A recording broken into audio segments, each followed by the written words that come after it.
Bem, vamos falar agora sobre estrutura do TCC. Então, que nem eu expliquei da última vez, a estrutura do TCC tem a parte pré-textual, né?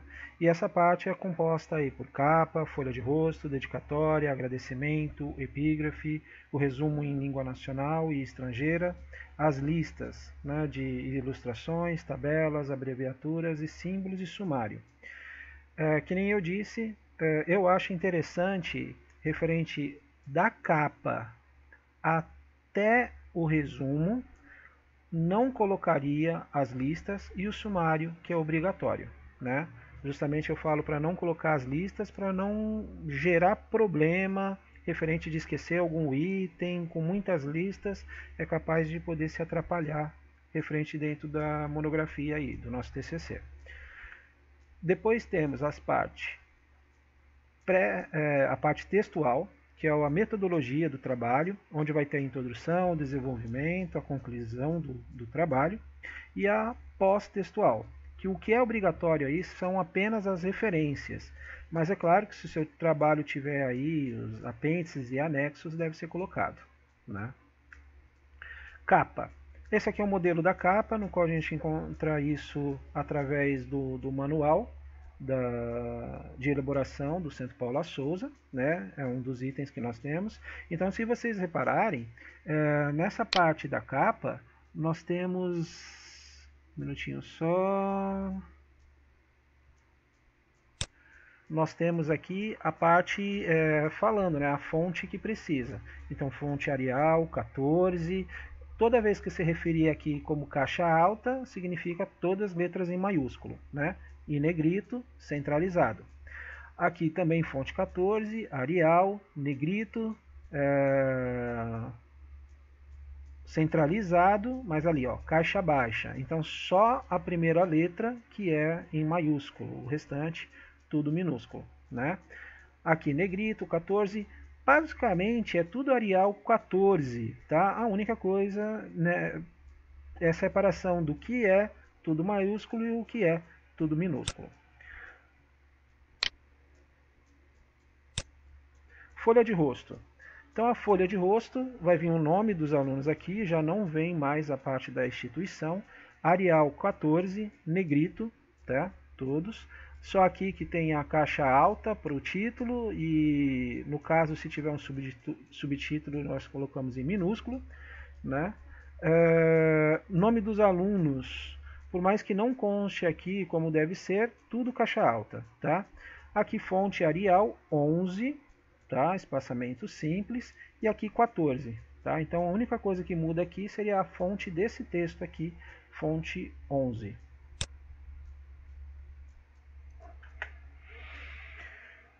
Não é obrigatório, mas eu acho interessante colocar tanto a dedicatória como os agradecimentos, né? Então, espaço que o aluno preste homenagem a alguém, né? Então já está falando aqui, ó, o tipo e o tamanho da fonte fica a critério do aluno, do autor, não tem problema nenhum. Agradecimento é a mesma coisa, então agradecendo aqueles que contribuíram à elaboração do trabalho. Epígrafe também é opcional, mas eu acho interessante colocar dentro do trabalho, né? Vocês vão falar alguma citação de algum autor que tenha relacionamento com o trabalho de vocês aí. Vamos para o resumo. Resumo de língua nacional, nossa língua portuguesa, né, e uma língua estrangeira.